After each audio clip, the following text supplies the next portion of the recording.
Okay. Hanukkah. Uh, it's a coming. Abraham Heschel once wrote, "It is not utility that we seek in religion, but eternity." I was reminded of Rabbi Herschel, his statement while receiving the laws governing the lighting of the Hanukkah candles. After reciting the three blessings which accompany the lighting of the candles, on the first night, the two blessings, on the other nights, we add the following prayer. These lights which we kindle recall the wondrous triumphs and miraculous victories wrought through your holy Kahana, and for our ancestors for ancient days until our time. These lights are sacred through all the 8 days of Hanukkah. We may not use of their light, but we are to look upon them as days of Hanukkah. We may not make use of their, but upon them to be reminded to thank and praise you for the wondrous miracles of our deliverance and and prayer. This prayer reminds us that the Hanukkah candles are not to be used for practical purposes. We may not need them for light. We may not use them to kindle Shabbat candles. We may not use one Hanukkah candle to light one another. The Shamus is an extra candle that is to be used to light the Hanukkah candles. Since we are practical people, we give utilitarian reasons for everything we do. To make sense of what we do, we have to show that our actions are useful, that this deed leads to a result that we desire. If asked, why did you turn on the lights? We would answer, so that I can see what I'm doing, so that I can prepare supper, so that I can read the newspaper. If we answer for no reason at all, people will look at us funny, yet we have just stated that we light the Hanukkah candles for no practical reason. Oops, sorry. We are really saying that that while lighting the Hanukkah candles has no practical or utilitarian reason, it has a spiritual reason. That spiritual reason is to elicit within us a sense of wonder and amazement at the grandeur of creation, a sense of reverence and awe at the mystery of Jewish existence. These are hidden miracles in our lives. Moreover, Jewish existence is itself a miracle, given the sufferings and persecution Jews have endured. The Hanukkah candles do deserve a spiritual purpose. They make us alert to what we would otherwise take for granted. They remind us to give thanks and praise to God for the wondrous miracle of our deliverance, not only in Maccabean times, but in our times as well. Lighting Hanukkah candles is a mitzvah, a sacred deed, and a sacred deed is not meant to serve a practical purpose. It is meant to put us in touch with the divine. It is not utility we seek in religion, but eternity. Thank you. Thank you. And now I would like to call upon Noreen to introduce our guest. Just getting organized here, still taking attendance. I'm not going anywhere. Okay, so I would like to introduce Faye Ganz to everybody. I have known Faye for a long time, and over the years, we've become great friends and great supporters of each other. She's a devoted member of our women's sisterhood. And I want to say that I got to know her really well when she and I and many of the other people here attended the adult bat mitzvah course given by dear Rabbi Scheim in 2011. It was wonderful. I think we had a great time, and Faye took us aside a few times and taught us some mindfulness, and it was such an experience. It was a delight. In 2001, she completed a 9-week mindfulness-based stress reduction just a minute, stress reduction course, MBSR. In 2009, she completed a course at the Omega Center in upstate New York for persons working in the health sciences who wanted to include mindfulness in their practice. 2010, she was a volunteer on an inpatient unit at CAMH. Faye facilitated a group for patients to introduce them to mindfulness meditation as a skill or tool for recovery. This was ongoing until COVID-19 reared its ugly head. In 2011 to 2016, she was a volunteer at the Mood Disorders Association of Ontario and co-facilitated a 5-week program several times a year entitled Mindfulness in Everyday Life for Members of the Community. And tonight she's going to tell us a little bit about mindfulness meditation and give us a little bit of a demonstration that we can participate in. And hopefully it will help us survive this ruddy pandemic until we get the vaccinations. So at this time, I'd like to welcome my good friend, Faye Ganz. Thank you, Noreen. Thank you, Noreen. Thank you for the honor. Thank you for all my peeps out there. Raboitsai! Okay, thanks for coming to our mindfulness talk this evening. I certainly hope you might get something out of it. We'll do about 4 opportunities I think we'll have to sit mindfully and just to give you sort of an impression. So first I want to start off by saying that I think it's fair to say that sometimes we go through our days on automatic pilot. That is, we're functioning mechanically without being fully aware of what we are doing or experiencing. But if we have the opportunity to review and reflect back on the day to consider how we rush through on automatic pilot, then perhaps we can say that we are now being mindful.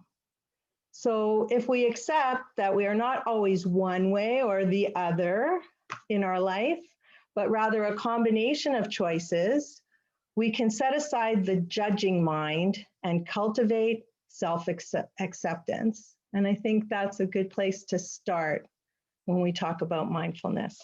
So what is mindfulness? Mindfulness is being awake, aware, and attentive to the present moment, on purpose, without judgment, with compassion. Mindfulness meditation teaches that we are not trying to get anywhere or striving to achieve anything. We are, in fact, already here. So I would like you to take a moment to practice sitting and doing nothing. A lot of people say that's very difficult for them, but let's just start out doing that for 1 minute. So I invite you to sit comfortably, close your eyes, and I'll keep the time. So your minute starts now.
If you don't mind, please come back to the Zoom.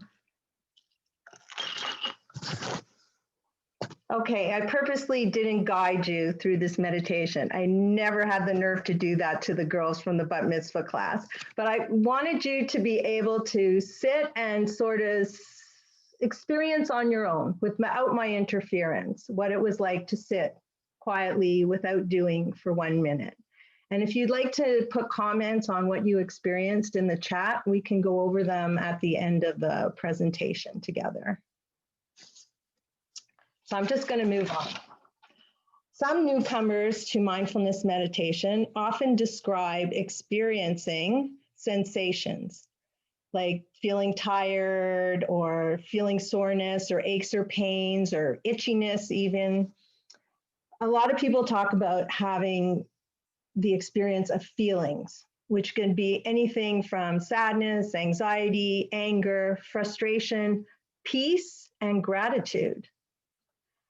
And a lot of us have the experience of thoughts chasing into our head. And those thoughts could be of the past. Let's say they look like regret and guilt, even happiness or reverie, or they could be thoughts of the future. We're anticipating, planning, worrying, fantasizing, hoping. You might have had other experiences, they're just more to add and all accepted. So they regularly appear when we take the time to, this is a mindfulness phrase, drop in to the present moment. Automatic pilot mode, on the other hand, enables us to avoid distractions of our inner life and the world around us. So why practice mindfulness? Well, being aware, discovering, experiencing, knowing our personal internal world can be a fortifying and compassionate exercise. Mindfulness practice is a skill for being in the moment, another mindfulness phrase. It is not a passive exercise. Some people will tell me, oh yes, I meditate, I sit there and I wait for the great cure of the world to arrive. No, this is not what happens in mindfulness meditation. We don't wait for anything, but we experience everything. So it takes effort and energy to be able to do that. It requires you to participate with whatever shows up in the present moment with you. In place of avoidance or the effort to push things away or push them out of your mind, so to speak, mindfulness invites you to meet thoughts, feelings, sensations, even sounds with gentle, the mindfulness phrase, gentle curiosity. Gentle curiosity, I like that one. And compassion, without judgment. So acknowledge what you are experiencing and then let it go. Okay, so let go of my words right now. Get yourself comfortable. I'm going to give you another little opportunity to do a mindfulness exercise. So you may want to close your eyes. And when you're ready, please imagine for a moment you're on a walk in the park. You feel the beauty and warmth of the day on your face. You hear the sound of water flowing over the stones in a riverbed. Your limbs tingle in anticipation until you discover the riverbank. The whole experience entices you to take a seat. Your eyes are drawn to water moving, flowing above you and past you. First, you watch a gold and red colored leaf, upturned, floating gently past on its way. You begin to think of poetic associations, when out of the corner of your eye, you see a heavy branch bounding athletically towards you, and you let go of your reverie of the leaf as it floats past. But soon again, you are distracted when off in the distance, behind the branch, is something new and exciting, and you let go of the branch and even look before it can pass you. If you'd like, please bring your attention back to the group. Think I'm gonna leave you on the riverbank like that? I got a few more pages to go through. Everybody okay? This moment that we had together was meant to demonstrate, I think in the words of my mother, my Jewish mother, There's always something. When we practice mindfulness meditation, we are practicing the skill of sitting with the always something and then letting it go. When we take our seat, as we did on the riverbank, to practice, we are already being mindful. We've chosen to sit and be aware of this moment without trying to change or judge anything. Mindfulness is never a particular experience. Rather, it contains any experience. We just show up, we take our seat, and witness the present moment. So, how do we do that? Now's the big guns, lady. I'm going to teach you about sitting meditation, formal mindfulness sitting meditation. But first, I just want to go over a few things with you. Our goal in mindfulness meditation is to stay present with whatever shows up. No running away, no hiding, no pushing.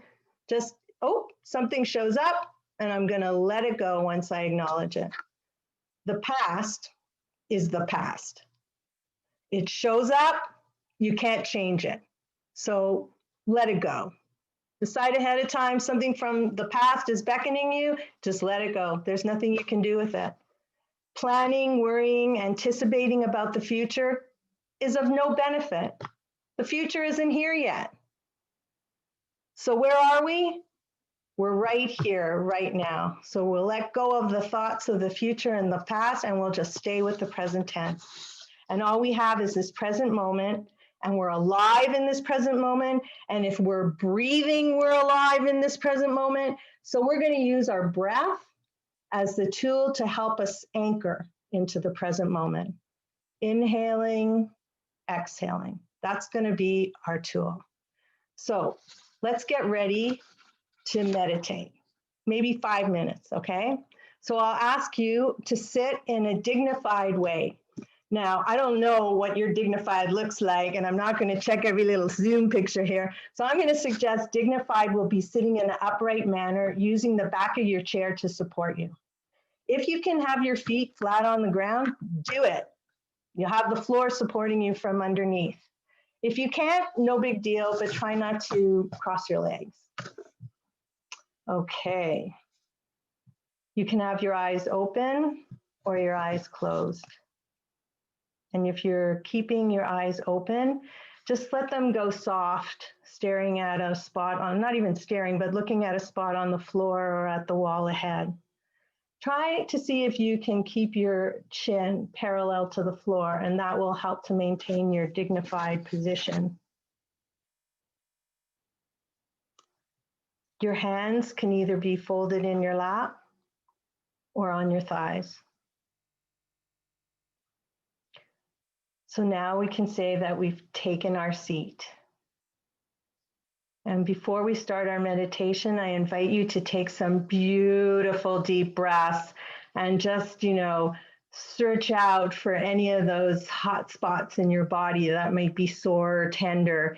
And take a deep breath in, cleansing those spots, and an exhalation that will just take away any of the pain or detritus of your day. And we'll do that a couple of times. And if you're ready, I'll just invite you to follow your breath. Inhalation followed by an exhalation. Just following your breath coming into your body and going out of your body. The only right way to do this is the way you normally breathe. You don't have to change a thing. Maybe along the way you'll discover if your breath comes through your nose or your mouth. You might feel your chest moving, or your diaphragm, or your belly. This is you, and this is how you breathe. But we all breathe in, and we all breathe out.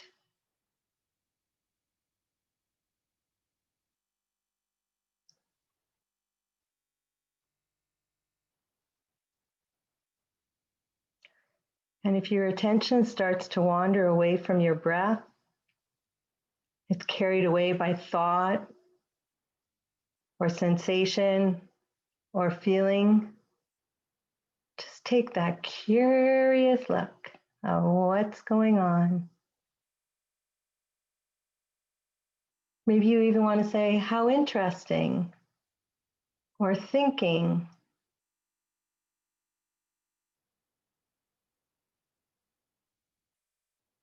And then just let it go, making that effort back to your breath.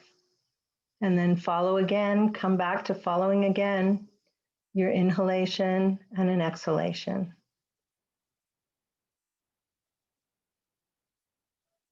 We don't need to push anything away. Everything is accepted here. And when we're ready, we let it go and come back to the breath. And that is the mindfulness exercise. Paying attention and then letting go. No big mystery here. If you feel you're not doing it right or you're feeling frustrated, just notice that. This is frustrating. Let it go. Come back to your breath. I'm no good at this. I'm no good at anything. When was the last time I did anything good? That's the judging voice. You hear the judging voice? Say, wow, there's a lot of judging going on. And then come back to your breath. Give yourself permission not to judge even what comes up. Oh, that was a bad thought. Oh, that was a good thought. Oh, I have to remember that thought. Don't have that conversation. It doesn't matter. They're all thoughts. So give yourself permission not to judge what comes up, good or bad. Just let it go. If you're judging yourself, observe the judging and cue yourself by saying, judging, and then let it go.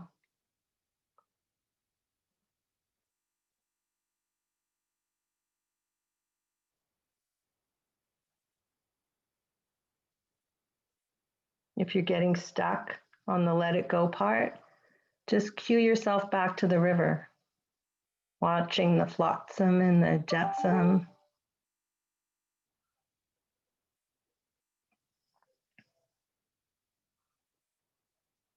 You don't have time to let it go when it's floating in the river because it's gone, baby. It's gone and something else is coming back.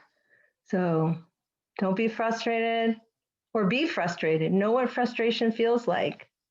Let it go and come back to your breath.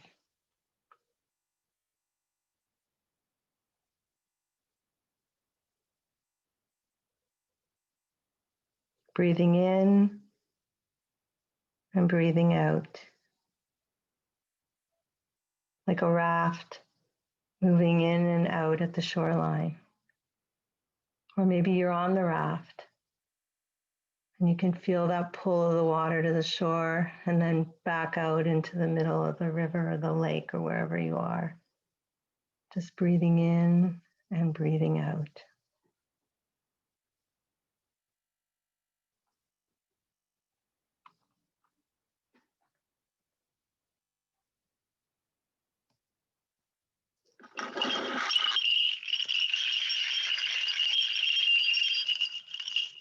And when you're ready, come back to the Zoom.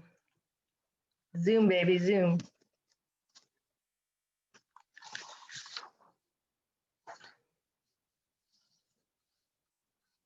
Any impressions? Chat, chat, chat.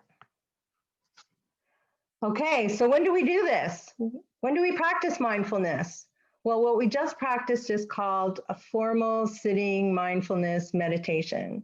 And that's for you to decide when to meditate. Are you better in the morning before everyone wakes up? Are you better at the end of the day? How many minutes you want to do it? The thing about formal practice is you're taking a seat on purpose to practice, and you do it regularly, like every day. Some people might even practice 10 minutes 3 times a day, or you might practice one lump sum of 20 to 60 minutes. It's up to you. That's your formal practice. But, that can be very daunting if you're not ready to make that plunge. So one of the courses that I taught was mindfulness in everyday life. Really what that is, it's called informal mindfulness meditation.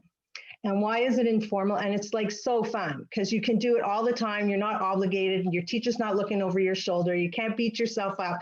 You just decided, you know what? I'm just going to sit here and I'm going to make a cup of tea and I'm going to do it mindfully. So it's really spontaneous on your behalf. And that makes it convenient because you don't have a schedule to keep. You're not thinking about your practice. And there's no goal. It's just, you're going to take yourself really slow and say, here's my tea bag. It smells just like the name on the ticket. And here's my cup and it feels so nice. You know how you make your tea. I'm not going to tell you how I make my tea. It's not a mindful exercise, it's more automatic. But you could do that with tea. You could do it with any activity, anywhere, as long as it's done with awareness and on purpose and in the moment. That's informal. Oh, I have things written down here, like waiting for anything. If you're in a line, waiting is where I do a lot of informal mindfulness. I just, I don't even have to close my eyes, but most of the time I close my eyes and people leave me alone. Oh, this is crazy. Take her next. Or housework. You can really get like sometimes you go into a reverie when you do housework, but if you do it mindfully, it's really a different take on the same task. And some people tell me they even would do brushing their teeth or washing dishes or something. It's just an activity and you just focus on every step of that activity. People who practice yoga and Tai Chi are already doing mindfulness activities. If you don't see the mindfulness in it, then slow it down. Like really stretch her out in the poses. There's something called a body scan. You really need to have somebody recorded or live. I don't know how you're going to get that person speaking the instructions to you. It's a fabulous, fabulous mindfulness exercise. It's between 45 and 60 minutes. It's particularly great for people who have problems sleeping, who have body issues. And it's like they just roll out these instructions in such great minutia and you're following them. And it's usually a lying down exercise. I fall asleep after 10 minutes, so that's why it's not a prescribed mindfulness exercise for me. And then they have something called a walking meditation. So it's not like you're walking in the park and you're like, whoa, there's a tree, there's a bird, there's a blah. It's not like that, okay? It's like taking a step that takes 10 minutes to do, one step. You're like slowly bringing your foot up and you're checking in with how it is that you're going to make that step. Are you going to do it with your heel? Are you going to do it with the toe? Are you rolling your foot? And then it's a very slow exercise in walking. Always make sure you're in a safe place when you do it. You could get mugged. So finally, there's one of my all-time favorites, and I think it's a really good COVID meditation. It's the 3-minute mindfulness meditation. It's my get a grip meditation. Something has happened, and all of a sudden you just feel like you're overwhelmed. Like you don't know what to do with this situation. You don't know where to go, like how to ground yourself. You need to ground yourself. So the 3-minute meditation starts you off. The first minute is what's going on. So you're checking in, you're sitting down or lying down, depends how bad it is. And you're checking in with yourself, just like you did in the formal meditation. Thoughts are going to come, feelings are going to come, and you're going to check them out in a very gentle way. What did I say before? Gentle curiosity or something like that. Okay. And then the next minute is going to be about understanding that whatever is going on is here now. So in a sense, you're kind of like dealing with it in the second minute. It's here now. How does that feel? It's okay. And in the third minute, it's like a cheerleader minute. Like, hey, you discovered that it was just feelings. It's feelings. It's not like a reality. It's just a feeling. It was a thought. It was a da-da-da. And it's like, go now, go, go, go. You know, did you ever see the coaches, right? And they want their players on the yard and they go, bah, bah, bah, bah. that's your third minute. The end of your third minute, you're getting yourself out the door in balance. So you want to try one like that? Should we do that, Noreen? Okay, I rely on Noreen. Okay. So this is about optimism, pessimism, and being in COVID-19. So oddly enough, the Journal of American Medical Association has just published a paper, and their conclusion is optimism is good for your health. So how about we take our seat? We'll take our seat and we'll explore the opposite of that. We'll explore pessimism and see if that relates to you as far as our COVID year is concerned. Okay, so take your seat, try to sit comfortably and as dignified as possible. You can have your eyes open. You can have your eyes closed. Put your hands in a comfortable situation, either in your lap or on your thighs, and I'm going to lead you through it. And I'll demonstrate how it's minute by minute kind of thing. And this is hardcore stuff, okay? I didn't learn this for a long time after I took my course. All right, here's our first minute. So if you're thinking or feeling pessimistic these days, take this minute to observe it. Try recognizing how it is inside of you, into your internal self. Be curious. Inquire about it. Is it hiding in my thoughts? Is it upsetting my feelings?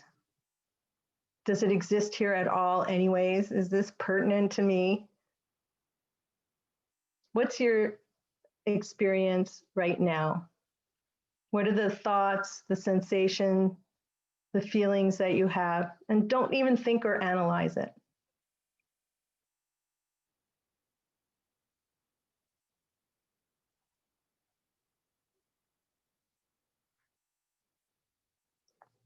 This is our second minute. Try to firm it up for yourself, clarify it. And then accept that it's here. This is how I feel. This is what I'm thinking.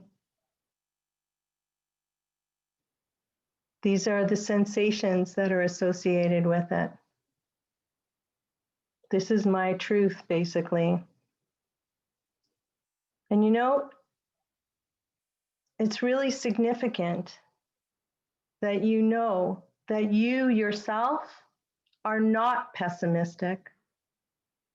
Instead, you are experiencing pessimism. This is your experience now.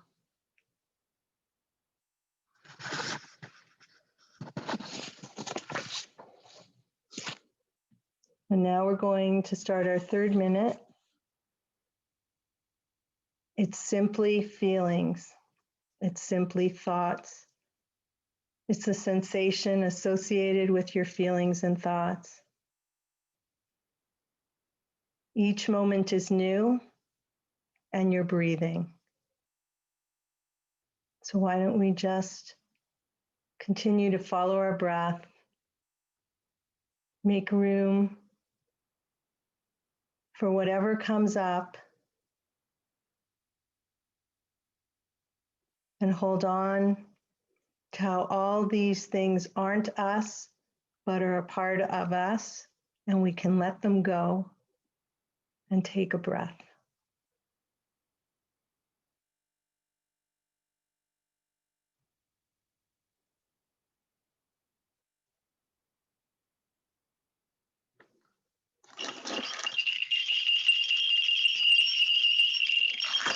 That's it. That's it. I will just tell you, John Kabat-Zinn is the creator of Full Catastrophe Living, the mindfulness-based stress reduction program. I gave a source sheet to Noreen, so if anyone's interested, they can ask her. But you know, it's very odd, like why, how becoming is full catastrophe living for a title. So he said that he took it from the movie Zorba the Greek. Do people know Zorba the Greek? It's the Greek Tevye, but you could take Tevye if you wanted to. But there was a line in Zorba the Greek. Someone asked Zorba if he'd ever been married, and he answered, "Am I not a man? Am I not a man? Of course I've been married. Wife, house, kids, everything, the full catastrophe." And full catastrophe here means that it's the ultimate appreciation for the richness and the fullness of life. It includes all the messiness, the craziness, tragedies, sorrows, relationships, complications. It does not pinpoint disaster, but refers to the enormity of life. It enables Zorba to dance and laugh despite the mess he's made. It captures the ability of the human spirit to come to grips with life's challenges and to gain strength and wisdom in doing so. So I believe Kabat-Zinn is proposing that we do not run away from the challenges, but embrace them as being part of our enormous life, and indeed on purpose, without judgment, surrendering ourselves to experiencing life on a large scale. And mindfulness is a way of supporting us in that challenge. But go with Tevye. I mean, he really had it bad. Where was he going to run away to?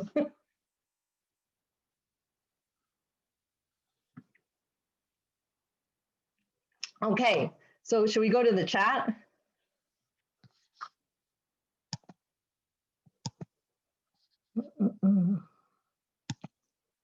Okay. So Marion Tully said she's thinking about things that, oh wait, did I miss one? How come it's not working for me? Sorry, guys. Oh, okay. Okay, Noreen, you're getting the chills? It's not warm enough in your house? I can't hear you. Probably not, but while I was meditating, I felt chilled. Oh, people experience temperature changes because when you're meditating, there's the possibility that whole flight or fright system adjusts to the fact that you're feeling more relaxed, so it doesn't generate any heat or something. That's what it was explained to me before, but that's good. So you might have like a temperature change. So a lot of the times when we do have meditation, we ask people to bring like a sweater or a blanket. And I'm sorry, I forgot about that. It's been a while since I've meditated with a group, because people do normally get chill. Yeah, that's why you call it being chilled, right? When you meditate. Okay, Anna. Anna wrote, "What if you fall asleep when you're sitting?" Well, what happened to you, Anna? Did you fall asleep? Unmute yourself, please. If I sit with my eyes closed for a few minutes, I drift off. Okay. It doesn't matter what I'm thinking. My eyes are closed, I'm relaxed, and before I know it, I'm asleep. Well, we got an answer for you, Anna. What? Because if you're choosing to be mindful at this moment and to practice your mindfulness, we suggest that you stand up and put your hands on the back of the chair or the back of the sofa or something and do your practice standing up. With my eyes open. Eyes open, eyes closed, whatever you want to do, as long as you have a support. But standing up seems to change up the possibility of you falling asleep. Okay. Experiment. Okay. Okay. I think I'm blessed that I can fall asleep so easily. Totally, but that's not the issue. Is that what do we say what mindfulness was? You have to be aware and awake and alert to what's going on around you, right? That's your practice. Be alert. So that when you meet up with that stuff, the practice is to let it go and come back to your breath or come back to being mindful. Okay. Okay. So you can sit and do that and not practice mindfulness if you don't want to. But if you're practicing mindfulness, you'll have to be a person who stands up. Okay. Okay. Hetty, it was very relaxing. I don't see everybody, I think, right? Yeah, I felt very like kind of out of the moment, you know, kind of with my eyes closed and felt just like kind of in another world, I guess. Wonderful. So that would be something that you would notice when you're practicing. You say, wow, this is really relaxing. Go back to your breath. Okay. It's like, that's not what we're trying to do. But I have a lot of people that I practice with, and if that's what they want, they should do it. Like if you want to use mindfulness to get yourself to sleep or to relax or something like that, go for it. But mindfulness is not about relaxing. You may become relaxed while you're practicing. It's about being aware and being able to deal with it. Perfect. Thank you. You're welcome. Hope you have many relaxing moments ahead. Okay, Marion, you know what the Dalai Lama said? Where's Marion Tully? You know what the Dalai Lama said? The Dalai Lama said when somebody asked him, how do you get rid of the thoughts? And he goes, you can do that? Okay, he's like really a charming little boyish guy, right? You can do that? He says, if you got a healthy brain, all it's going to do is generate thoughts. You're in more trouble if it stops thinking, right? You're probably dead, is what he's saying. So good for you. My mind just goes and goes and goes all the time. Well, you and everybody else. So that's why we say, go back to your breath. So when you're practicing mindfulness, you're kind of interfering with the process of letting your mind take you away. Your control is being able to let those thoughts go and go back to your breath. So it's, you know, I'm not judging. I'm just saying that's how it works. But everybody's mind generates thoughts, and even the Dalai Lama can't turn them off. So you're in good company. Thank you. Okay, Doreen, and do it whenever I need to de-stress, even just for a few. Exactly. Okay, this girl's always aiming to get stickers or something, right? Good job, Doreen. Did you want to say something else? I just wanted to say I was taught by the best. Who's that? Good. I'm really glad to hear that you're still practicing it. Isn't it amazing? It is. Amazing, amazing. You know, I was like, when I started this process, I really, like, I was at the end of my rope, and I really just asked to find out, how can you just, you know, ground yourself? I need something to help me ground myself. I feel like my thoughts are taking off, my feelings are taking off. I didn't even know. I just arrived at the door and figured out I was entitled to have feelings. So this was like a big adventure for me, right? So it was amazing when I started practicing. You're not supposed to want to achieve anything, get anything, or expect that to happen.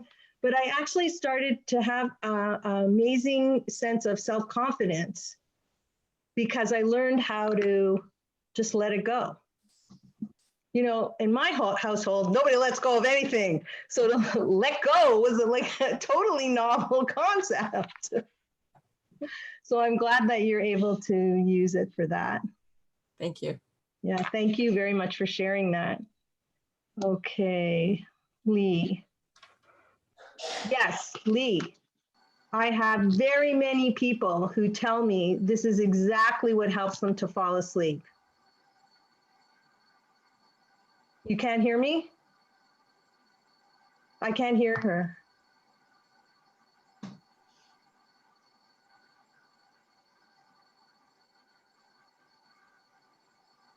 Nobody's hearing you, Lee. Probably muted. No, it doesn't show muted on the thing, on the Zoom. She muted herself. Say hello again. Can you hear me now? Yes, can hear you now. Can hear you now. It does not help me fall asleep. It won't? No. Why? I try to stop thinking and I repeat to myself, just relax, just relax. I keep repeating. No. Don't tell yourself to relax. Tell yourself you can't relax. But how do I bring the sleep in? Okay, so what you can do is not answer your head. Just lie there. Just lie there. Let the stuff come in, and you just watch your breath go up and down in your chest. You just let it all come in. You know what happens to the mind? This is Dalai Lama told me this too, Marianne Tully, that what happens in your mind is if you try to push things away, they come back stronger. I see. That's scary. Yeah. So instead of like acknowledge them, oh, I've got a lot of thinking going on in my head. You can say that to yourself. Oh, there's a lot of thinking going on. I'm going to pay attention to my breath. Yeah.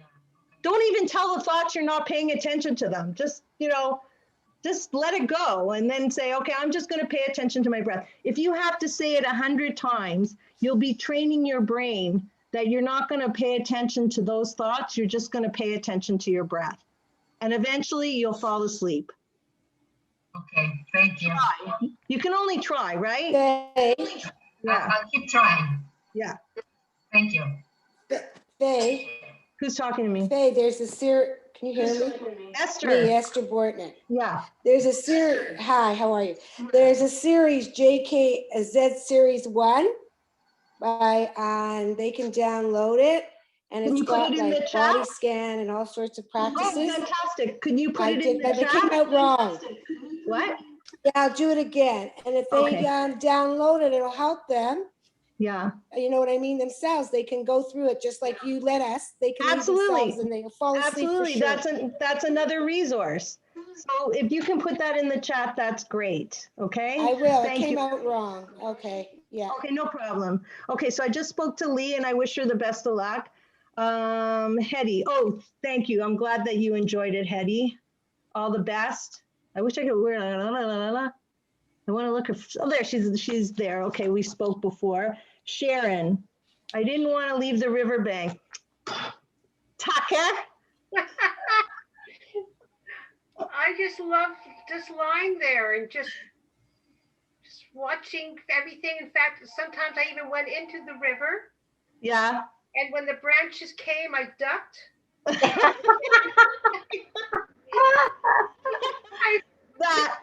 That is really cool. That's really cool. I loved it. I didn't want to get up. I'm sorry you tried to get up because I would still be there. So what you're telling me is that you were very mindful of what called to you, and that was visualization, right? Sitting by the river. So, I mean, anytime you can go on a YouTube or an internet or something like that, find something where someone's telling a story or they're reading a poem or something like that. Maybe that would be a beautiful experience for you. When the weather gets better, my riverbank was in Earl Bales, so I don't know how far. Yeah, that's where I was. I'm not far from there at all. Not far. Okay, that's terrific. All meet by the river. Yeah, that's terrific. All right, thank you very much, Sharon. Okay, Esther, she was telling us about a download, and she's going to put it in again.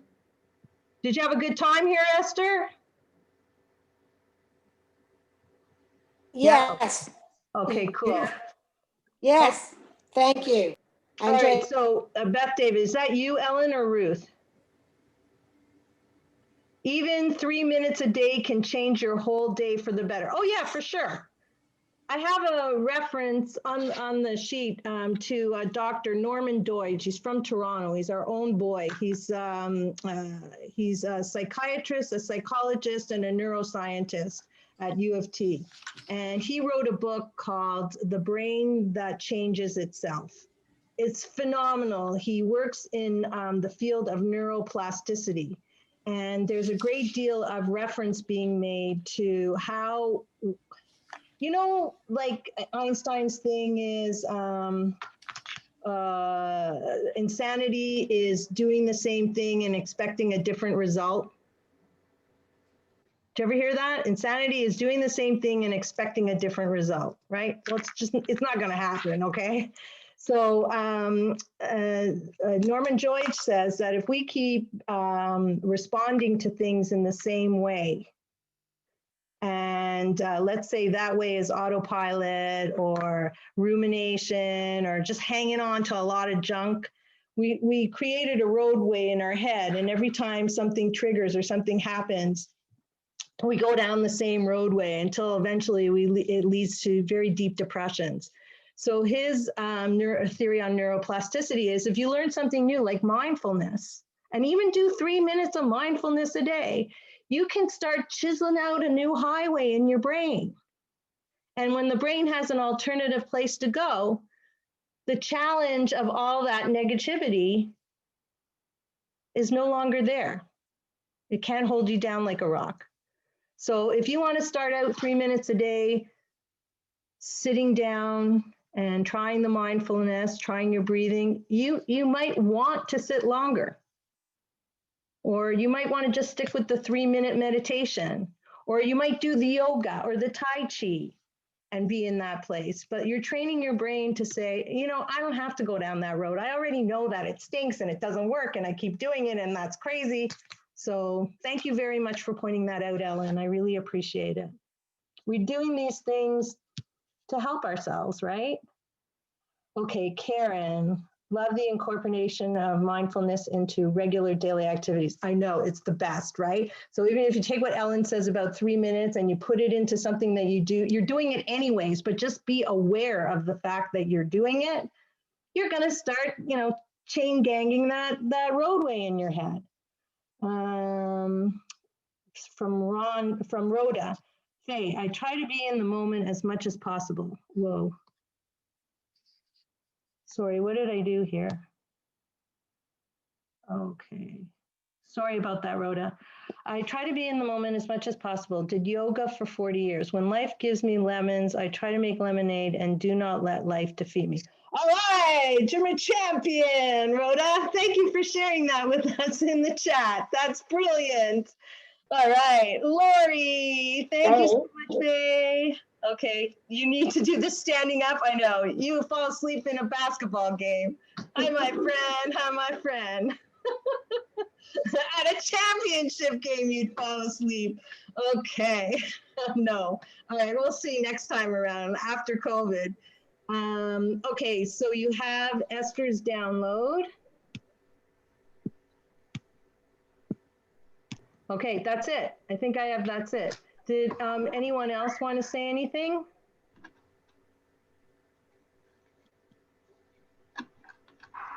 Hey, Faye, I Yes. have the pleasure of thanking you tonight for a great program of mindfulness.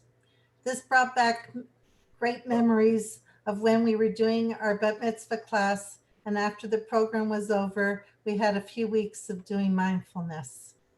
I know that when you were always willing to always help Beth David women whenever you're asked of.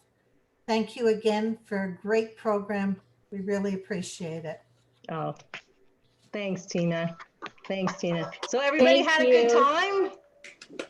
Yes. Yeah, look at that. And it's already 8:30 on the dot. Wow. Time flies. Okay, so before we all leave, I have recorded this session, and I think within a day or two, it will be on the Shul website. And I have Faye's sheet of sources. So if you want them, get in touch with me. Let me think. Okay, here's my email address. Okay, you got a pen and paper or whatever. So it's Kasman, Kasman, HB like Bob, N at gmail.com. Kasman, HBN at gmail.com. And I can scan this and send it to you if you'd like to see. There's books, sites, websites, whatever. And yeah, Faye has been very helpful. I do Tai Chi. I've done it for a little over 20 years, but it's an hour and a half class. So this is not, oh, pardon me, I can't make supper right now. gotta No, meditate. you know what? But just interrupt, like Ellen was saying the 3 minutes could do like a big difference Sure. eventually add up. But let's say you had 3 of your favorite yoga poses. Like who cares? Like they're not the big athletic ones, right? Maybe Right, it's right. I'm not really a big yoga. I don't remember. I don't have an aptitude for yoga, but like it's cat, dog, or rowboat or something like that, or just standing and picking grapes. Just pick like 1 or 2 and say, I'm going to do that for like 10 minutes today. Yeah. You can do that. It's easy. Like I hate to tell people something is easy when they think it's like horribly unavailable, but it's just like we say in mindfulness, the hardest part about mindfulness is picking your seat, like coming to do it. That's the hardest. That's the hardest thing to do in anything you want to do, right? It's just showing up. So it's up to you, but it doesn't have to be elaborate at all. No. Are you able to append the resources to the recording? I'll ask our office staff, which knows more than me, if I can do that. But otherwise, I don't mind. Okay. Well, people want to email me, and I'll scan it and send it out, and that's not a problem. And right after this, I'm going to the riverbank with Sharon. Can I come? Yeah, come, let's have a party. Dress warmly. I want to tell you. Is. Pardon me? The riverbank is somewhere warm. Right? We're not staying in winter here. Hey, listen, you know what? I should have done the Caribbean beach one, okay? There you go. You'll have to invite me back for that one. Okay. Okay, well, you said it. Noreen. Okay, we will. Yes. Can you please repeat your email address, Noreen? Sure. Okay, you can see my last name on the screen, Kasman, Kasman, H, B like Bob, N like Norman or Noreen, at gmail.com. Thank you. Okay, and you can just email and say, hi, how are you? Okay, I will. Thank you, it was wonderful. It was great, Sharon. Thanks so Thank you, much. everybody. Great, I'm glad you thank you. enjoyed it. Thank you very much. Okay, good Thank night, you. everybody. Be safe. Yeah. Nice seeing you all. Drive carefully. Drive safely. Drive safely Watch on the Backer snow. Street. All the way to the bridge, right? Oh, enjoy the snow. Yeah. Happy Hanukkah. Yeah. Thank you. Oh, You too. yes, You too. happy Hanukkah. Happy Hanukkah. Good one. Thank you so much for doing this, Faye. Oh, you're very Most welcome, welcome. Rhoda. Anytime. Anytime. Good seeing you today. I Marion. miss seeing you at the end of the row. I miss need you my too. hug. Yeah, here's my huggy Hug. on the cheek. Faye, I should have thanked you for your donation back to Sisterhood for your services tonight. I apologize. I should have said that. You mean I'm earlier. not getting any guilt? No, I'm just joking. And I'll send You want some chocolate? I had the chocolate. I had the chocolate. Chocolate's good. Chocolate's good. Yeah. So actually, what happened, my husband said, so do you want this chocolate or do you want this chocolate? I know you came in my office for chocolate. I said, no, I'm too nervous to eat chocolate. Isn't it like when people are generous and they know you're not going to take it? Yeah. Now I'm going to go get the chocolate. Okay. That's a good Okay. thing. Bye. Okay. Good night, everybody. Good night, everybody. Thank you Thank again you. for That was inviting great. me. Thank you. Thank you, Thank Ellen. Thanks for you. inviting me.